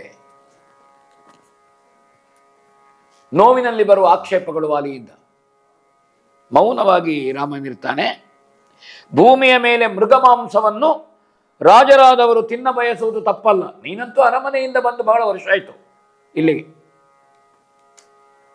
ರಾಜರು ಕ್ಷತ್ರಿಯರು, ನೀವು ಮುಖಮಾಂಸ ನಿಮಗೆ ನಿಷೇಧ ಅಲ್ಲ, ಅದು ಶಾಸ್ತ್ರದಲ್ಲಿಯೂ ಹೇಳಿದೆ, ಮಾಂಸ ಭಕ್ಷಣೆ ನಿಷಿದ್ಧವಲ್ಲ. ರಾಜರ ನಡವಳಿಕೆಯಲ್ಲಿ ಬೇಟೆ ಧರ್ಮವನ್ನು ತಪ್ಪು ಅಂತ ಹೇಳಲಿಕ್ಕೆ ಬರುವುದಿಲ್ಲ. ಬೇಟೆ ಸರಿ ಆಡಬಹುದು, ಮೃಗಯ ಅದು ರಾಜಧರ್ಮದಲ್ಲಿ ಉಂಟು, ಆದರೆ ಅದು ವ್ಯಸನವಾಗಕೂಡದು ಅಂತ ಮುಖ್ಯ. ಅಷ್ಟೆ. ಜೂಜಿರಬಹುದು, ಅದು ವ್ಯಸನವಾಗಬಾರದು, ವಿನೋದಕ್ಕಾಗಿ ಆಡಬಾರದು ಅಂತ ಇಲ್ಲ. ಆದರೆ ಮಂಗಗಳನ್ನು ಬೇಟೆಯಾಡುವಂತಹದ್ದು, ಮಂಗಗಳ ಮಾಂಸ, ಇದನ್ನು ಮನುಷ್ಯರು ತಿನ್ನುವಂತಹದ್ದು ಉಂಟ? ರಾಮಚಂದ್ರಮ ಕೇಳ್ತಾನೆ. 5 ಉಗುರುಗಳುಳ್ಳ ಪ್ರಾಣಿ, ಉಡ ಇರಬಹುದು, ಮೊಲ ಇರಬಹುದು, ಖಡ್ಗಮೃಗ ಇರಬಹುದು, ಒಂದು 5 ಬಗೆಯ ಪ್ರಾಣಿಗಳನ್ನು ತಿನ್ನುವಂತಹದ್ದು ಉಂಟು. ಉಗುರುಗಳಿರುವ ಪಂಚನಕಾಹ, ಅದು ಮಂಗಲ ಮಾಂಸವನ್ನು ತಿಂತಾರೆ ಅಂತ ಉಲ್ಲೇಖ ಇಲ್ಲವಲ್ಲ, ಶಾಸ್ತ್ರವೂ ಅಲ್ಲಲ್ಲ, ಅದು ನಿಷಿದ್ಧ ಅಲ್ವೋ ಅಂತ ಪ್ರಶ್ನೆ ಮಾಡ್ತಾನೆ. ಕೋತಿಗಳ ಮಾಂಸ ರಾಜರಿಗೆ ಯೋಗ್ಯವೇ? ಇದು ಹೇಸಿಗೆಯ ಕೆಲಸ ಅಲ್ವ ರಾಮ ಅಂತ ಪ್ರಶ್ನೆ ಮಾಡ್ತಾನೆ. ಇದು ಆಕ್ರೋಶದ್ದು ಅಲ್ಲ. ಒಂದು ವೇಳೆ ನಿನಗೊಬ್ಬ ವಿಕ್ರಮ, ನೀನು ಮಹಾಪರಾಕ್ರಮಿ ಅಂತ ತಿಳ್ಕೊಳ್ಳೋಣ, ಅಂತಹ ನಿನಗೆ ಯುದ್ಧ ಮಾಡಬೇಕು ಅಂತ ನನ್ನ ಹತ್ರ ಇದ್ದರೆ, ರಣದ ಮೇಲೆ ಅಭಿಲಾಷೆ ಉಂಟು ಅಂತಾದರೆ ರಾಮಚಂದ್ರಮ ನಿನಗೆ, ನನ್ನನ್ನು ಕೆಳಕ್ಕೆ ನೋಡಬಹುದು ಇತ್ತಲ್ಲ ನೀನು ಯಾಕೆ ಬೆಂಗಡೆಯಲ್ಲಿ ನಿಂತು ಸುಗ್ರೀವನನ್ನು ಮುಂದೆ ಬಿಟ್ಟು ಯಾಕೆ ನೀನು ಕಳವಿನ ಮುಖದಲ್ಲಿ ಬಾಣ ಪ್ರಯೋಗ ಮಾಡ್ತಿ ಹೇಳು? ನೀನು ನನ್ನ ಅತಿಶಯವಾದಂತಹ ಬಿಲ್ಲಿನಿಂದ ಬಾಣ ಬಿಡುವಂತಹ ನನ್ನ ಬಿಲ್ಲು ವಿದ್ಯೆಯ ಕೌಶಲವನ್ನು ಕಾಣಬಹುದಿತ್ತು ನಿನಗೆ. ರಾಮನಷ್ಟು ಧನುರ್ವೇದದ ಸಿದ್ಧಿ ಇಲ್ಲದೆ ಇದ್ರೂ ಅವನಿಗೆ ಬಿಲ್ಲು ಬಿಡುವುದರಲ್ಲಿ, ಯಾಕಂದ್ರೆ ಸಪ್ತ ತಾಳವೃಕ್ಷವನ್ನು ಅವ ಬಿಲ್ಲಿನಿಂದ ಬಾಣದಿಂದ ಕಡಿಯುತ್ತಿದ್ದ ಅಂತ ಸುಗ್ರೀವ ಉಲ್ಲೇಖ ಮಾಡೋದು ನಮಗೆ ಕಾಣ್ತದೆ. ಮರೆಯಲ್ಲಿ ನಿಂತು ಹೊಂಚು ಹಾಕಿ ಬೇಡರಂತೆ ಕೊಲ್ಲುವುದು ವೀರರಿಗೆ ಯೋಗ್ಯವ ರಾಮ ಹೇಳು. ಇದು ಬೇಟೆಯ ಧರ್ಮ, ಇದು ಬೇಡ ಧರ್ಮ. ಇದು ನಿನ್ನಂತಹ ರಾಜಮನೆತನದ ಒಬ್ಬ ಕ್ಷತ್ರಿಯನಿಗೆ, ಸತ್ಯಾತ್ಮ, ಸತ್ಯವಾಕ್, ಸತ್ಯಸಂಧನಿಗೆ ಇದು ಭೂಷಣವಲ್ಲ ಅಂತ ಎಚ್ಚರಿಸ್ತಾನೆ. ಮಾತ್ರ ಅಲ್ಲ, ಜಾಂಬವರೇ ಕೇಳಿ, ಬಾಕಿದವರತ್ರ ಕೇಳಿ, ಆ ಕಪಿ ಪಂಗಡದಲ್ಲಿ ಯಾರ್ಯಾರು ಜ್ಞಾನಿಗಳಿದ್ರು, ಬಲ್ಲೂಕ ಮುಖ್ಯನಾದಂತಹ, ಸತ್ಯಯುಗದಲ್ಲಿ ಇದ್ದಂತಹ, ಬ್ರಹ್ಮನ ಆಕಳಿಕೆಯಿಂದ ಹುಟ್ಟಿದಂತಹ ಜಾಂಬವರನ್ನು ಕರೆದು ರಾಮನನ್ನು ಮತ್ತಷ್ಟು ಜರೆದು ಮಾತಾಡ್ತಾನೆ. ಮುಂದೆ ಕೇಳೋಣ. ಧರಣಿ ಕುಲದ ರಸುಗಳು, ಧಾರ್ಮಿಕರು, ಸದಾಚಾರಿಗಳು, ಸೂನೃತ ಚರಿತರ ಕಿಳಾಗಮ ವಿಶುದ್ಧರು, ವಿವಿಧ ಗುಣಯುತರು, ನರಕ ಭೀತರು, ಘನ ಕೃಪಾ ಸಾಗರರು, ನೀನವರನ್ವಯದ ಅವತರಿಸತಕ್ಕವನಲ್ಲ, ನೀನವರನ್ವಯದಲವತರಿಸತಕ್ಕವನಲ್ಲ, ನಿನ್ನನ್ವಯವದೇ ನಿಲ್ದ ರಾಮ.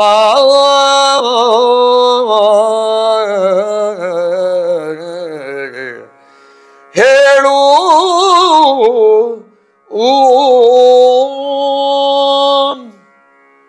ಧರ್ಮ ಬಂಧುಗಳೇ, ನಾವು ಗಮನಿಸಬೇಕಾದ್ದಿಲ್ಲಿ ತೊರವೆಯ ಕವಿಯ ಅಪೂರ್ವವಾದಂತಹ ಕಲ್ಪನೆ.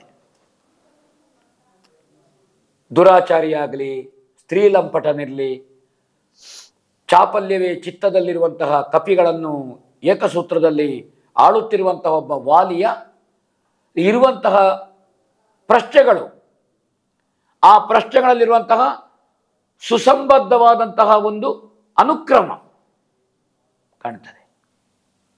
ತುಂಬ ಸೊಗಸಾಗಿ ತೊರವೆಯಲ್ಲಿ ಪ್ರಯೋಗ ಮಾಡ್ತಾನೆ. ಆಕ್ಷೇಪದಲ್ಲಿ ಒಂದು ಶಿಸ್ತಿದೆ. ವಾಲಿ ಆಕ್ಷೇಪ ಎಷ್ಟು ಸರಿ ಅಥವಾ ಆಕ್ಷೇಪಿಸುವುದಕ್ಕೆ ವಾಲಿಯ ಅರ್ಹತೆ ಏನು ಅಂತ ನಾವು ಕೇಳುವುದಲ್ಲ. ರಾಮನನ್ನು ಆಕ್ಷೇಪಿಸುವಲ್ಲಿ ವಾಲಿಯಲ್ಲಿದ್ದಂತಹ ಸುಸಂಬದ್ಧತೆ, ಅವನ ಆಕ್ಷೇಪಗಳಲ್ಲಿರುವಂತಹದ್ದು. ಏನು ಹೇಳಿದವ?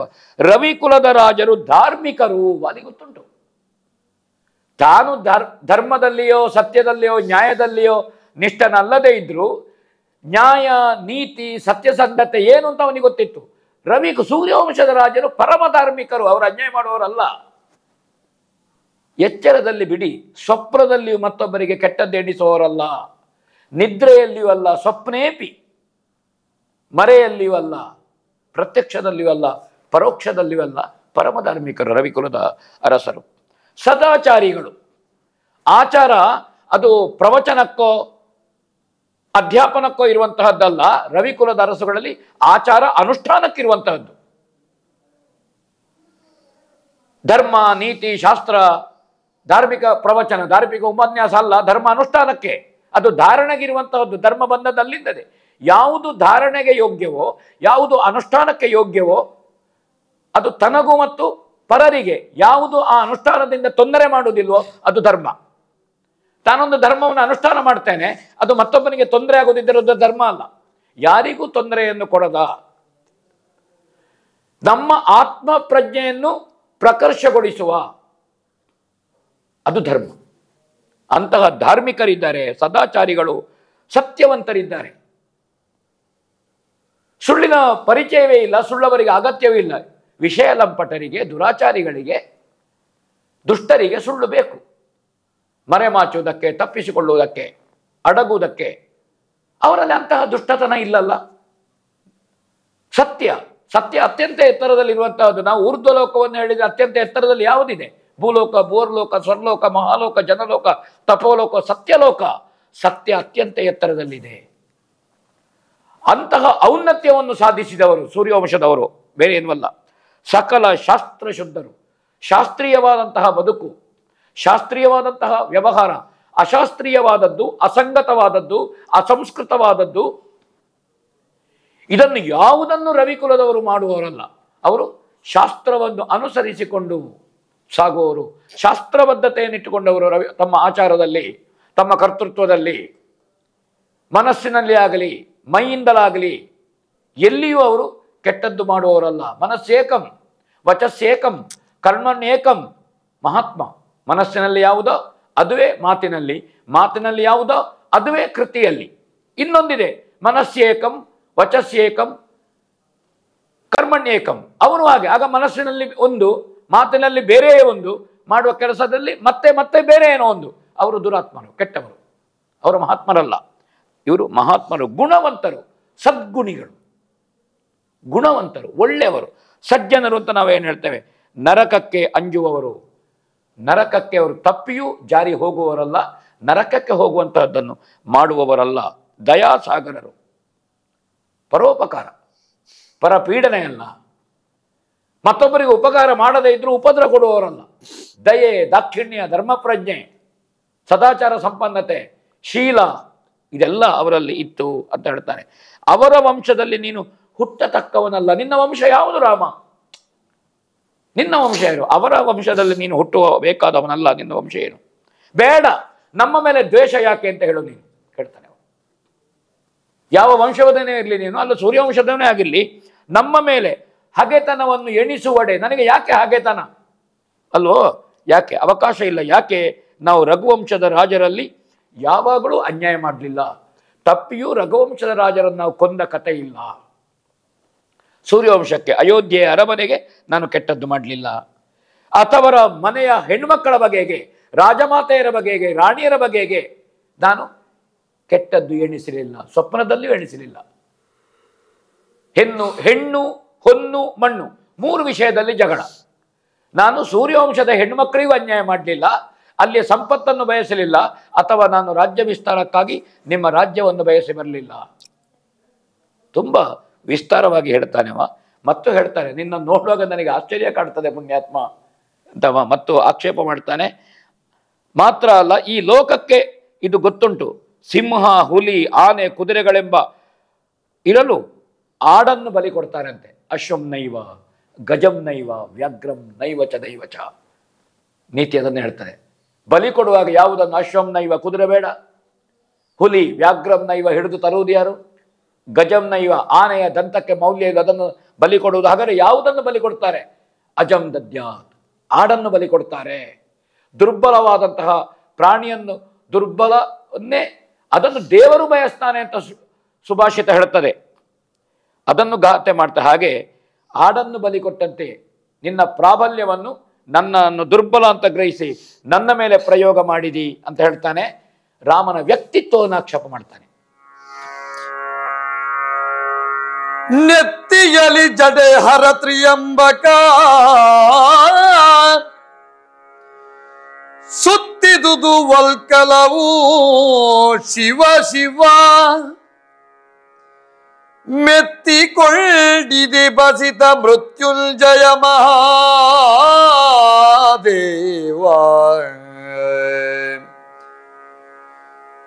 ಹೊತ್ತ ಚೋಹಕ್ಕೆ ಚಾಳಿ ಲೇಸಾಯಿತು ನಿನಗುಪದೇಶ ಮಂತ್ರವ ನಿತ್ತವನ ವರ್ತನವದೆಂತೋ ನಿನಗುಪದೇಶ ಮಂತ್ರವ ನಿತ್ತವನ ವರ್ತನವದೆಂತುಟೋ ನೋಡಬೇಕಿಲ್ದಾಗ ಹರ ಹರ ಶಿವ ಶಿವ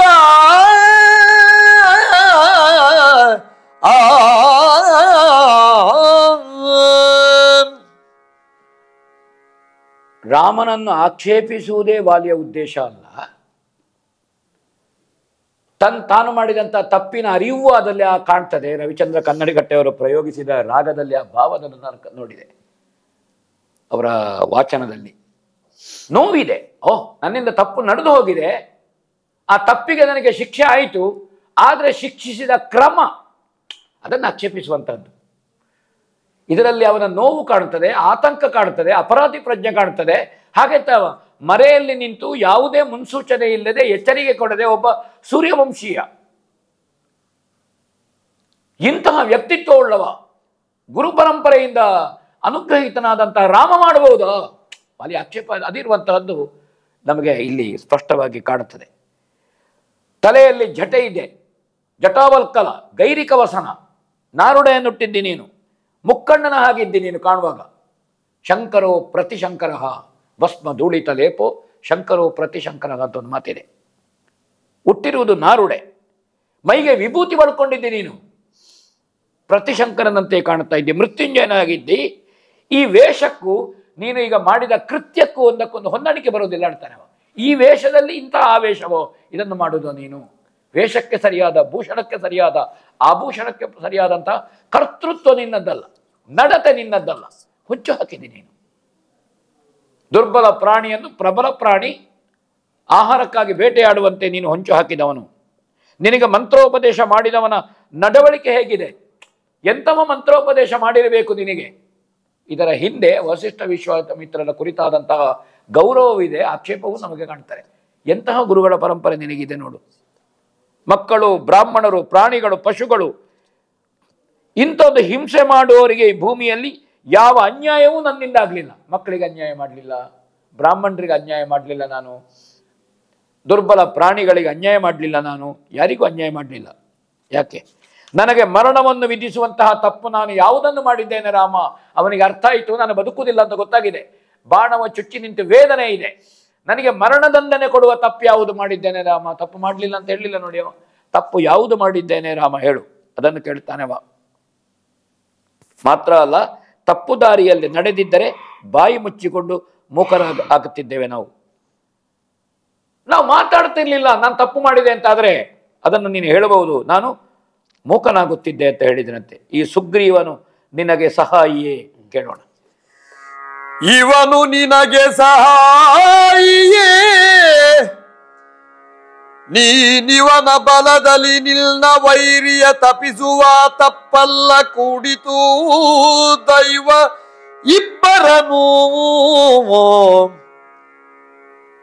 ಪವನನಲ್ಲಿ ಪಾವಕನ ಕೂಟದ ಹವನು ಸಂಗಡಿಸಿದ ಓಲತಿ ಚಿತ್ರವನು ಕಂಡೆವು, ಕಾಲಗತಿಯಿಲ್ದ ರಸ ಕೇಳಿಲ್ದ ರಾಮ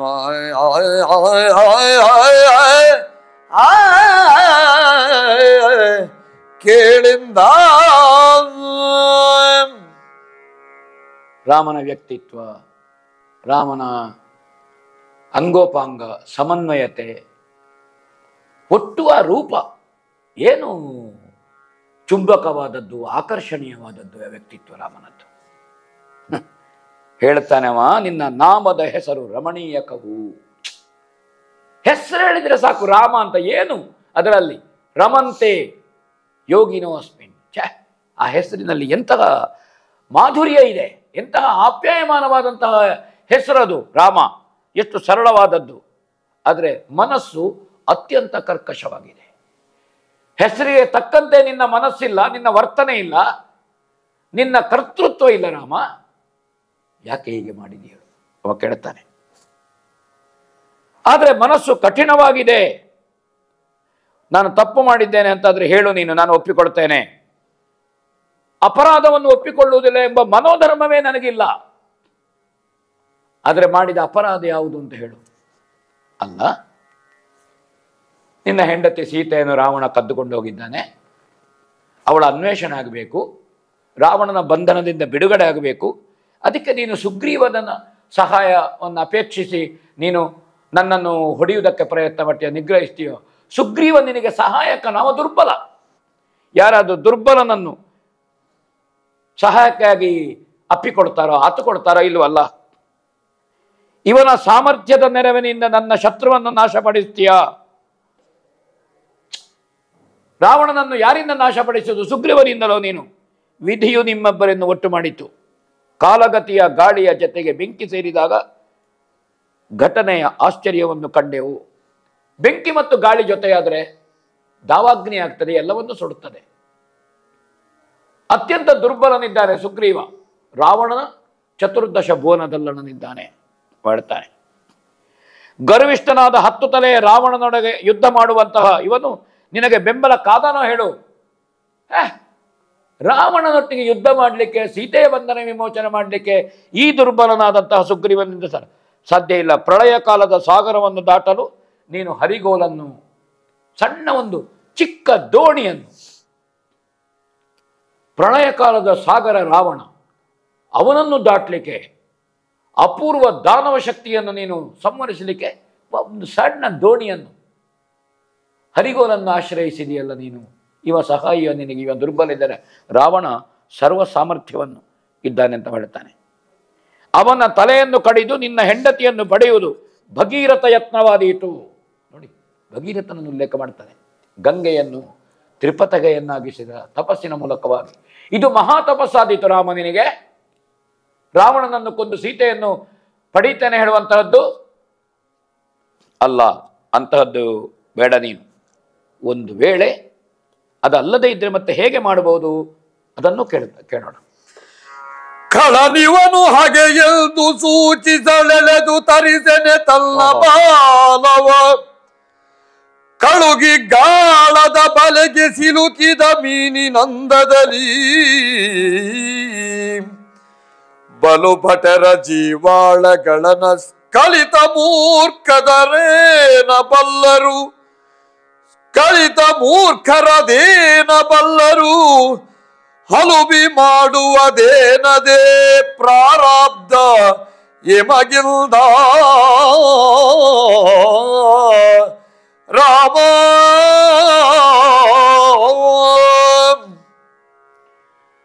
ನಿನ್ನ ಹೆಂಡತಿಯನ್ನು ಕದ್ದಂತಹ ರಾವಣ ಶತ್ರು ಅಂತ ನನಗೆ ಒಂದು ಮಾತು ಹೇಳ್ತಿದ್ರೆ ಸಾಕು ರಾಮ. ಗಾಳದ ಮೂಲಕವಾಗಿ ಒಂದು ಮೀನನ್ನು, ಮತ್ಸ್ಯವನ್ನು ಹಿಡಿಯುವಂತೆ ನಾನು ರಾವಣನನ್ನು ಎಳ್ಕೊಂಡು ಬರುವುದಿಲ್ಲ. ನನಗೇನು ರಾವಣನನ್ನು ಎಳ್ಕೊಂಡು ಬರುವುದೊಂದು ದೊಡ್ಡ ಕಷ್ಟದ ವಿಷಯವೋ, ದುಸ್ತರವಾದಂತಹ ವಿಷಯವೋ ಅಂತ ಪ್ರಶ್ನೆ ಮಾಡ್ತಾನೆವ. ಗಾಳದ ಬಲೆಗೆ ಸಿಕ್ಕಿಸಿಕೊಳ್ಳುವ ಮೀನಿನ ಹಾಗೆ ನನ್ನ ಬಾಲವನ್ನು ಬೆಳೆಸಿ ಲಂಕೆಯವರೆಗೆ ಆ ಬಾಲವನ್ನೇ ಕಳಿಸಿ ಅವನನ್ನು ಎಳ್ಕೊಂಡು ಬರುತ್ತಿದ್ದೆ. ತನ್ನ ಬಾಲ ಅಂತ ಹೇಳುವಾಗ ಬೇಕಾದ್ರೆ ಅಂಗದ ಅಂತ ನಾವು ಪ್ರಯೋಗವನ್ನು ತಗೊಳ್ಳೋಣ. ಮಗನಾದಂತಹ ಅಂಗದನನ್ನು ಬೇಕಾದರೂ ಕಳುಹಿಸಿ ರಾವಣನನ್ನು ನೀನಿರುವಂತಹ ಋಷಮುಖ ಪರ್ವತವ ಈ ಕಿಷ್ಕಿಂದೆಗೆ ರಾವಣನನ್ನು ಹೇಳ್ಕೊಂಡು ಬರ್ತಿದ್ದೆ. ಆ ಪ್ರಾಬಲ್ಯ ನನ್ನಲ್ಲಿ ಉಂಟು. ಯಾಕಂದ್ರೆ ಹಿಂದೊಂದು ಸಂದರ್ಭದಲ್ಲಿ ಸಂಧ್ಯಾವಂದನೆ ಮಾಡುವಾಗ ರಾವಣ ಹಿಂದಿನಿಂದ ಬಂದು ಅಮುಕಿದಂತಹ ಘಟನೆಯನ್ನು ಹಿಂದೆ ಸಂಚಿಕೆಗಳಲ್ಲಿ ನಾವು ಹೇಳಿದ್ದೇವೆ. ಅವನನ್ನು ಹೊತ್ತುಕೊಂಡೇ 3 ಸಮುದ್ರದಲ್ಲಿ ಮುಳುಗಿ ಸಂಧ್ಯಾ ವಂದನೆ ಮಾಡಿದ ಮೇಲೆ ವಾಲಿ ರಾವಣನನ್ನು ಬಾಲದಲ್ಲಿ ಎಳೆದು ಪ್ರಶ್ನೆ ಮಾಡಿದ್ದು, ನೀನು ಯಾರು, ನೀನು ಎಷ್ಟೊತ್ತಿಗೆ ಬಂದದ್ದು ಅಂತ. ಇಂತಹ ವಿಕ್ರಮಿಯ ಭರವಸೆಯಿಂದ ಹೇಳ್ತಾನೆ, ನಿಜವಾದ ಪರಾಕ್ರಮಶಾಲಿಗಳಾದ ಜೀವಾಳ ಯಾವುದಕ್ಕೂ ಜಗ್ಗದ ಮೂರ್ಖರು ಎಲ್ಲಿ ಬಲ್ಲರು. ನನ್ನ ಯೋಗ್ಯತೆ, ನನ್ನಲ್ಲಿರುವಂತಹ ಅದಮ್ಯ ಶಕ್ತಿ ಇದು ಮೂರ್ಖರಿಗೆ ಹೇಗೆ ಗೊತ್ತಾಗ್ತದೆ ರಾಮ ಅಂತ ಹೇಳ್ತಾನೆ. ಹಾಗಾದ್ರೆ ದುಃಖ ಮಾಡಿ ಏನು ಪ್ರಯೋಜನ, ಇದು ಪೂರ್ವಾರ್ಜಿತ ಕರ್ಮ. ಅದನ್ನು ಪುನಃ ಹೇಳ್ತಾನೆ. ಬಲ್ಲರು ಹಲುಬಿ ಮಾಡುವುದೇನಿದೆ, ಪ್ರಾರಬ್ಧ ಇದು. ನೋಡಿ, ಎಷ್ಟೇ ನಾವು ಆಡಲಿ, ಎಷ್ಟೇ ಮಾಡಲಿ, ಕೊನೆಗೆ ಬರುವಂತಹದ್ದು ಇದು ವಿಧಿ, ಇದು ಪ್ರಾರಬ್ಧ, ಇದು ಪೂರ್ವಾರ್ಜಿತ ಕರ್ಮಕ್ಕೆ ಸರಿಯಾದಂತಹ ಫಲ ಕೊಡುವಂತಹದ್ದು ಅಂತ ನಾವು ಅಲ್ಲಿಗೆ ಬರ್ತೇವೆ. ಇದು ವಾಲಿಯು ಬಿಡಲಿಲ್ಲ, ಆಕ್ಷೇಪ ಮಾಡಿದ, ಅಹಂಕಾರ ಇತ್ತು, ದಾರ್ಷ್ಟ್ಯ ಇತ್ತು. ಹೇಳ್ತಾನೆ ರಾಮನ, ನೀನು ಮೆದೆ ಮುಚ್ಚಿದ ಬಾವಿಯ ಹಾಗೆ. ಆನೆಯನ್ನು ಹಿಡಿಲಿಕ್ಕೆ ಕೆಡ್ಡ ಮಾಡ್ತೇವೆ, ಹೊಂಡ ಮಾಡ್ತೇವೆ, ಅದರ ಮೇಲೆ ಹಚ್ಚೆ ಹಸರು ಹುಲ್ಲುಗಳನ್ನೆಲ್ಲ ಹಾಳ್ತೇವೆ, ಆನೆ ಕಾಲಿಡುವಾಗ ಹೊಂಡಕ್ಕೆ ಬೀಳುತ್ತದೆ. ಹಾಗೆ ನಿನ್ನ ರಮಣೀಯವಾದ ಹೆಸರು, ನಿನ್ನ ಈ ವೇಷಭೂಷಣ ಇದು ಮೆದೆ ಮುಚ್ಚಿದ ಬಾವಿಯ ಹಾಗೆ, ಬೂದಿ ಮುಚ್ಚಿದ ಕೆಂಡದಂತೆ. ನಾವು ಬೆಂಕಿ ಇಲ್ಲ ಅಂತ ಕೈ ಹಾಕಿದ್ರೆ ಒಳಗೆ ಬೆಂಕಿ ಉಂಟು, ಹೊರಗಿಂದ ಬೂದಿ ಆವರಿಸಿಕೊಂಡಿರ್ತದೆ. ಹಾಗಾಗಿ ನಿನ್ನ ವೇಷಕ್ಕೂ, ನಿನ್ನ ಭೂಷಣಕ್ಕೂ, ನಿನ್ನ ವ್ಯವಹಾರಕ್ಕೂ ಯಾವುದಕ್ಕೂ ಸಂಬಂಧ ಇಲ್ಲ ರಾಮ. ಇದು ವಿಚಿತ್ರ. ಇದು ನಾನು ಏನು ಅಪರಾಧ ಮಾಡಿದ್ದೇನೆ, ಶಿಕ್ಷೆ ಕೊಡುವಂಥ ಅಧಿಕಾರ ನಿನಗೆ ಎಲ್ಲಿಂದ ಬಂತು, ಇತ್ಯಾದಿ ಪ್ರಶ್ನೆಗಳನ್ನು ವಾಲ್ಮೀಕಿ ರಾಮಾಯಣದಲ್ಲಿ ಬಹಳ ಸೊಗಸಾಗಿ ಒಂದು ಅನುಕ್ರಮದಲ್ಲಿ ಪ್ರಶ್ನಿಸುವಂತಹದ್ದು ಕಾಣುತ್ತದೆ. ನಾವು ಪ್ರಾರಬ್ಧಾನುವಶವರ್ತಿಗಳು, ಜೀವರು ಹಾಗೆ ಹಿಂದಿನ ಜನ್ಮದಲ್ಲಿ ಆರ್ಜಿಸಿಕೊಂಡದ್ದು ಏನಿದೆ ಅದು ಸಂಚಿತವಾಗಿ ಈ ಜನ್ಮದಲ್ಲಿ ಸಂಚಿತ ಕರ್ಮಗಳನ್ನು ಅನುಭವಿಸ್ತಾ ನಾವು ಸಾಗುತ್ತೇವೆ ಅನ್ನೋದು ಕರ್ಮಬಂಧ. ಇದು ನಮ್ಮ ನಂಬಿಕೆಯಲ್ಲಿ ಈ ಪುನರ್ಜನ್ಮದ ಕರ್ಮಬಂಧನದ ನಂಬಿಕೆ ಆಧಾರದಲ್ಲಿ ನಮ್ಮ ಬದುಕಿದೆ. ಇದನ್ನು ತೊರವೆ ಅತ್ಯಂತ ಸೊಗಸಾಗಿ ವಾಲಿಯ ಆಕ್ಷೇಪದ ರೂಪದಲ್ಲಿ ರಾಮನನ್ನು ಪ್ರಶ್ನಿಸ್ತಾನೆ. ವಾಲಿಯ ಆಕ್ಷೇಪಗಳು, ವಾಲಿಯ ದಾರ್ಷ್ಟ್ಯ, ವಾಲಿಯ ದುರ್ನಡತೆ, ಯಾವುದಕ್ಕೆ ಹೇಗೆ ಶಿಕ್ಷೆ ಇತ್ಯಾದಿ ಸಂಗತಿಗಳನ್ನು ಮುಂದಿನ ಸಂಚಿಕೆಯಲ್ಲಿ ನೋಡೋಣ. ಈ ಸಂಚಿಕೆಗೆ ಮಂಗಲ ಹಾಡೋಣ. ರಾಮಾಯ ರಾಮಭದ್ರಾಯ ರಾಮಚಂದ್ರಾಯ ವೇದಸೇ ರಘುನಾಥಾಯ ನಾಥಾಯ ಸೀತಾಯ ಪತಯೇ ನಮಃ. ರಾಮಾಯ